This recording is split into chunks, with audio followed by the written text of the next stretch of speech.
ఇవాళ ఏం చేస్తున్నారు? మేము డిమాండ్ చేస్తున్నాం, ఖచ్చితంగా నిన్న జరిగిన రైతు మరణం మీద ఎఫ్ఐఆర్ వేయాలి. ప్రభుత్వంలో ఎవరైతే బాధ్యులు ఉన్నారో వాళ్ళ మీద చర్యలు తీసుకోవాలని ఖచ్చితంగా మేము డిమాండ్ చేస్తున్నాం.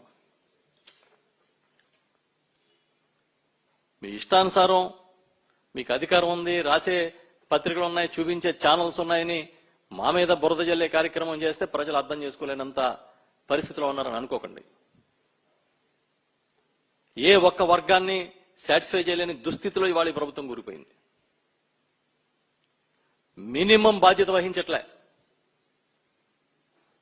ఎక్కడ చూసినా ఇవాళ గంజాయి రాజ్యం వెళ్తోంది. దానికి హోంమంత్రి గారు ఏం చెప్తున్నారంటే ఇది జగన్మోహన్ రెడ్డి గారి హయాంలో జరిగింది, అసలు ఇప్పుడు ఎక్కడ దొరకట్లేదు అన్నట్టుగా మాట్లాడుతున్నారు. గ్రామాల్లోకి వెళ్ళండి. ఆల్రెడీ మా ఊర్లో మా వీధుల్లో బెల్ట్ షాపులు వద్దని ధర్నాలు ఆందోళన చేసే పరిస్థితికి రాష్ట్రం వచ్చింది. మీకు మాత్రం ఏం పట్టవు.